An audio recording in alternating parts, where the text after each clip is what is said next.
My name is Gearóid Ó Machail and I am the Facilities Manager and General Secretary of the Culturland here in Armagh. I was one of the founding members, so I've been on the journey since we embarked on it back in about 2008. We held our first public meeting in the Marketplace Theatre in Armagh, and it was just to call along members of the public to gauge what kind of public interest there would be in a new Irish language arts and cultural centre in the city. So there was an enthusiastic reception to the concept at that meeting and quite a large crowd, so it enthused us to bring the journey forward. Shortly after that, we began to engage with Newry and Mourne Enterprise Agency, who developed a business plan for us for a new social enterprise that would facilitate the construction of the new cultural centre. At that time, of course, back in 2009-10, we had no money, so it was merely a concept, an idea. But a little bit of wind started to gather behind us, and we got some momentum with the project, and we got a number of funders who were interested. At the time, there had been a fund established around about 2007, 2008, called the Irish Language Investment Fund, or Ciste in Estiach de Gaeilge in Irish. So we were keen to meet with the people delivering that fund. They came to Armagh, discussed the concept, looked at some potential buildings, and they said yes, if we could get match funding to the funding that they were willing to provide, well then they were on board. Our next port of call with our business plan was up to Stormont, and we met at the time the Department for Culture, Arts and Leisure Minister, Minister Carol Killen, and we sold the concept and idea to the Minister at Stormont, told her we had a business plan, told her we had public meeting that had been very enthusiastically received, and the Minister was willing to invest a small initial sum, well, relatively small, in terms of the overall capital input that it took to complete the concept, of 150,000. So with match funding from the Irish Language Investment Fund, we embarked on the project with almost £300,000 promised by funders. That was enough to engage with an integrated consultancy team, our quantity surveyor, architect, solicitor, engineers, mechanical engineer and so on. So we put a team together and put a plan together.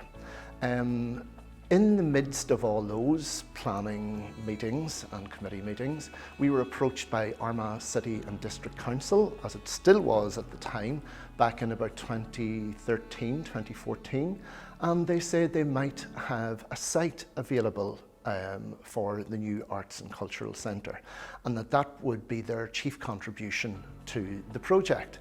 So that's essentially how we ended up where we are today in the old fire station, which was bequeathed to us by Armagh City and District Council as their contribution to the project.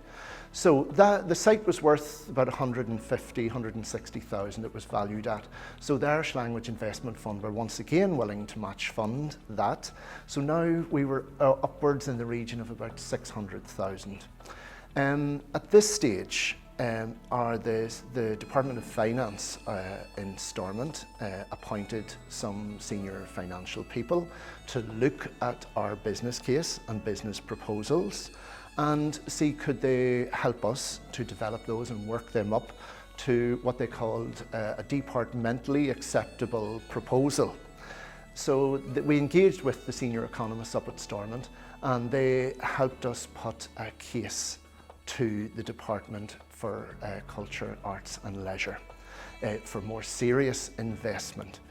So to cut a long story short, this all happened, I mean, it sounds quick, but it all happened over a period between 2008, 2009 and 2017-18, when we were actually completing the plans for delivering the project.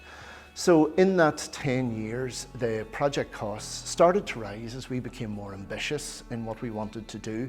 We realized this was only going to be a one-off opportunity, and we didn't want to undervalue or undersell the project in any way.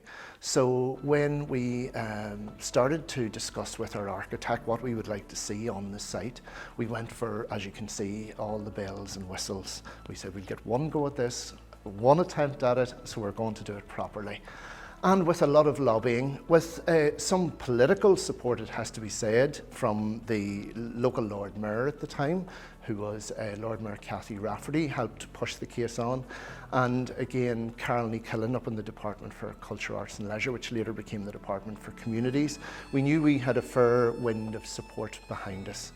And eventually, the Department for Communities accepted the business case and proposals that we put forward, and they said they were willing to invest £1.2 million in the project. In addition to that, we put together, we had been selling the vision and the dream to a lot of charitable trusts and other grant-making bodies. The Garfield Weston Foundation sent a deputation over from London to visit Armagh City to discuss the plans and proposals, and they also invested £150,000 in the capital project. Gearóid came in with funding of £50,000. Gearóid is an all-island body to promote the Irish language and develop the Irish language, have been based in Armagh since the 1950s, so they were keen to see something on this scale for the Irish language community in Armagh City, obviously. They invested about £50,000. The Ultach Trust, Ian Tavis Ultach, weighed in, I think, with another £50,000. Forest na Gaeilge, £30,000. Nishskull Ardwaka donated £20,000. Invest NI put £7,000 into it, and I'm desperately trying not to leave anybody else out. The Department for Foreign Affairs and Trade were able to help us with fixtures, fittings and equipment towards the latter end of the project, so they invested over £50,000 as well. So it was a cocktail of funding, as you can see, and we had considerable buy-in from quite a wide range of agencies.